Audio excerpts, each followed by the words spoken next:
Uttarakhand BJP के पूर्व प्रदेश अध्यक्ष और वर्तमान में नैनीताल से सांसद अजय भट्ट ने R9 टीवी से खास बात की। हरीश रावत पर चुनाव नहीं लड़ने और इस पर उन्होंने किस तरीके से कटाक्ष किया है, किस तरीके से कांग्रेस पार्टी को लेकर के उन्होंने घेरा है। आइए आपको सुनवाते हैं बातचीत। हरीश रावत उत्तराखंड में हमेशा ही सुर्खियों में रहे हैं और अभी हाल फिलहाल एक बयान देने के बाद वे और सुर्खियों में आ गए, जिसमें उन्होंने इस बात का जिक्र किया है कि 22 का चुनाव मैं नहीं लड़ूंगा। मुझे लगता है इस पर ज्यादा बातचीत हमें उत्तराखंड से बीजेपी के बड़े नेता और पूर्व प्रदेश अध्यक्ष और वर्तमान में नैनीताल से सांसद अजय भट्ट से कर लेनी चाहिए, जो इस वक्त मेरे साथ मौजूद भी है, और उनसे भी सुन लेते हैं उनके दिल की बात कि आखिर मोदी जी तो मन की बात करते हैं। आप बताइए अपने दिल की बात उत्तराखंड के लिहाज से मुझे बता दीजिए।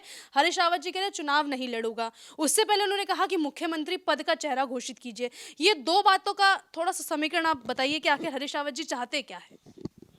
देखिए, ये उनका अपना व्यक्तिगत मामला है, पार्टी का मामला है। अगर कोई व्यक्ति कहता है कि चुनाव नहीं लड़ना है, मुझे नहीं लड़ना है, तो उसमें कोई दिक्कत नहीं है। उन्होंने सोचा होगा कि अब उम्र भी हो रही है, एक उम्र के बाद चुनाव नहीं लड़ने का रिवाज भी है, सभी जगह है, वो हर पार्टियों में है। कांग्रेस में तो नहीं था, पर कांग्रेस ने शुरुआत हरीश रावत जी से की है चुनाव नहीं लड़ने की, तो मुझे लगता है कि वहाँ भी ये फॉर्मूला लागू हो गया होगा। लेकिन ऐसे में हम देख रहे हैं कि जो नए प्रभारी बने हैं उत्तराखंड के कांग्रेस के, वो पहुंच चुके थे गाजीपुर बॉर्डर। प्रीतम सिंह भी जा चुके हैं गाजीपुर बॉर्डर। सब लोग जो है गाजीपुर बॉर्डर पहुंच रहे हैं। आपके उधम सिंह नगर की मैं बात करूं, आपके बाजपुर के इलाके की बात करूं, किसान वहां पर पहुंच रहे हैं। आपको क्या लगता है, नाराजगी आपसे हैंडल नहीं हो पा रही है या कहीं ना किसी मोर्चे पे बीजेपी थोड़ा सा बैकफुट पे आ गई है, इसीलिए कांग्रेस उसका सीधा फायदा उठा रही है? नहीं, कांग्रेस के लोग जानते हैं, या तो उनको नॉलेज बिल्कुल नहीं है, एक्ट नहीं पढ़ा है। चलो, किसान भाइयों के बारे में तो हम एक बार कह सकते हैं कि हो सकता है एक्ट नहीं पढ़ा हो या कोई चीज़ों में कहीं पर रहा हो। और एक मैं तो पुराने अखबार देख रहा था, हमारे एक किसान नेता जो हैं बहुत बड़े, उन्होंने तो बहुत बधाई दी है इस एक्ट के आने पर। आज वो आंदोलन में हैं, लेकिन कुछ नहीं कहना ठीक है, और वो स्वतंत्रता है, यही तो डेमोक्रेसी है। प्रजातंत्र में हर एक को कुछ बोलने की स्वतंत्रता है, उनसे कुछ कहना नहीं है।